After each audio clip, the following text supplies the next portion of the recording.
43% reservation అంటే SC ఎస్టీలకు భారత రాజ్యాంగం ఏం చెప్పిందంటే వాళ్ళ జనాభా ఎంత ఉంటే అంత రిజర్వేషన్. వాళ్ళ జనాభా ఎంత ఉంటే అంత రిజర్వేషన్ ఇచ్చేయాలి, లెక్క పెట్టి కథం. ఇప్పుడు వాళ్ళ జనాభా 28-15కు వచ్చింది అనుకో, 43 పోతే 50% దాటొద్దు కదా. 7% అంటే ఎంత మిగులుతుంది బీసీలకు? 7% 7% మిగులుతుంది. తెలంగాణ రాష్ట్రంలో 60% ఉన్నటువంటి బీసీలకు 7% రిజర్వేషన్ వస్తుంది. ఒకవేళ అదే జరిగితే 6% ఉన్నటువంటి ఓసీలకు 10% రిజర్వేషన్ వస్తుంది. ఇదో ఇవి తీర్పు. 9 మంది సభ్యుల ధర్మాసనం ఇలాంటి తీర్పునిచ్చి బీసీల నోటికాడి బుక్కను గుంజేసుకున్నారు. ఆ కేసును అడ్డం పెట్టుకొని మరి ఏంది పరిష్కారం వల్ల? మరి ఈ తీర్పు ఇచ్చిన తర్వాత కూడా తమిళనాడులో 69% రిజర్వేషన్, బీసీలకు 50% రిజర్వేషన్ అక్కడ తమిళనాడు బీసీలకు, ఓన్లీ బీసీలకి. ఎస్సీ ఎస్టీలకు అలా కలిపి మళ్ళీ ఒక 19% ఉంటుంది. మరి అలా దాటిందిగా మళ్ళన్న అంటే అక్కడ జరిగిన కథ ఇక్కడ జరిగిన కథ. ఇప్పుడు మన క్యాబినెట్ చేసిన కార్యక్రమం, వాళ్ళు చేసిన కార్యక్రమం చూద్దాం. అది 1994లో తమిళనాడులో అన్నాడీఎంకే ప్రభుత్వం ఏర్పడింది. జయలలిత ముఖ్యమంత్రి, అన్నాడీఎంకే ఈ ప్రభుత్వం ఏర్పడింది. ఆ తర్వాత కేంద్రంలో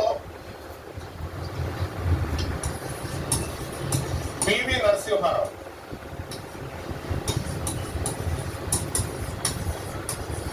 ప్రధాని. పివి నరసింహారావు ఇక్కడ ప్రధాని. అయితే పివి నరసింహారావు కొలిషన్ గవర్నమెంట్ నడిపించింది, అంటే సంకీర్ణ ప్రభుత్వాన్ని నడిపించింది. ఈ సంకీర్ణ ప్రభుత్వం నడవాలంటే అప్పుడు 1994లో డిఎంకే ప్లస్ కాంగ్రెస్ కలిసి పోటీ చేసి తమిళనాడులో 39 ఎంపీలు గెలిచింది, లోక్సభ స్థానాలు గెలిచింది. 39 గెలిచింది. ఇందులో మెజార్టీ ఎంపీలు అన్నాడీఎంకే దగ్గర ఉంది. ఒకవేళ అన్నాడీఎంకే కనుక పివి నరసింహారావు ప్రభుత్వాన్ని మేము మద్దతు ఉపసంహరిస్తున్నామంటే ఈ ప్రభుత్వం కూలిపోతుంది. అప్పుడు ఉన్నటువంటి సంకీర్ణ ప్రభుత్వం అన్నాడీఎంకే మీద ఆధారపడ్డది. ఇప్పుడు నరేంద్ర మోడీ ప్రభుత్వం ఏదైతే తెలుగుదేశం అటు నితీష్ కుమార్ మీద ఆధారపడ్డదో సేమ్ అప్పుడు 1994లో అన్నాడీఎంకే మీద ఆధారపడ్డది అప్పుడున్నటువంటి సంకీర్ణ ప్రభుత్వం. దాన్ని నడిపిస్తున్నటువంటి పివి నరసింహారావు ప్రధానమంత్రి పదవి. అప్పుడేం చేసింది? తమిళనాడులో బీసీలంతా మేల్కొని 94 విషయంలో మాది రాష్ట్రం, మా హక్కులే, మా రిజర్వేషన్ లేదని తొక్కి తీస్తామంటే ఎవరు? జయలలిత. ఆమె బ్రాహ్మణ అయినప్పటికీ ఈమె బ్రాహ్మణే, ముఖ్యమంత్రిగా ఉన్నారు. ఈయన బ్రాహ్మణే, కర్ణం ఏదో అంటారా. వీళ్ళు అసెంబ్లీలో ఒక బిల్లు పెట్టినారు. ఏమని? 1994లో తమిళనాడు అసెంబ్లీలో ఏకగ్రీవంగా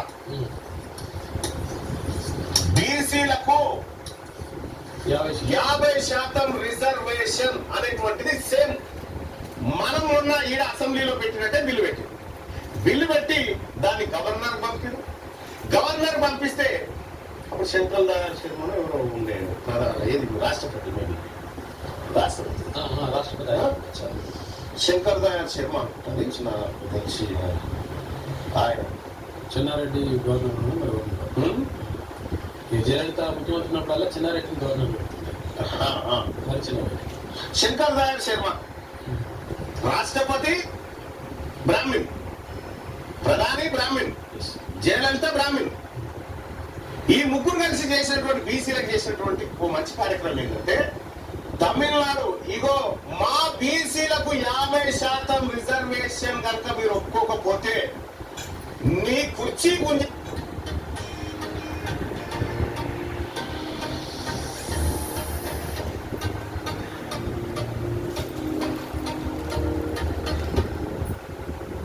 1994 అసెంబ్లీలో ఏకగ్రీవ తీర్మానం చేసి గవర్నర్ ద్వారా కేంద్రానికి పంపితే శంకర్ దయాళ్ శర్మ గారు ఓకే అన్న తర్వాత మరి ఇక్కడ సుప్రీంకోర్టు ఉంది కదా 50% దాటింది ఇదంతా అనుకో. అప్పుడు తమిళనాడు ప్రజలు ప్రభుత్వం అంతా ఏం చేసిందంటే ఈ బీసీలకు 50% రిజర్వేషన్ అంశం ఏదైతే ఉందో దీన్ని భారత రాజ్యాంగంలోని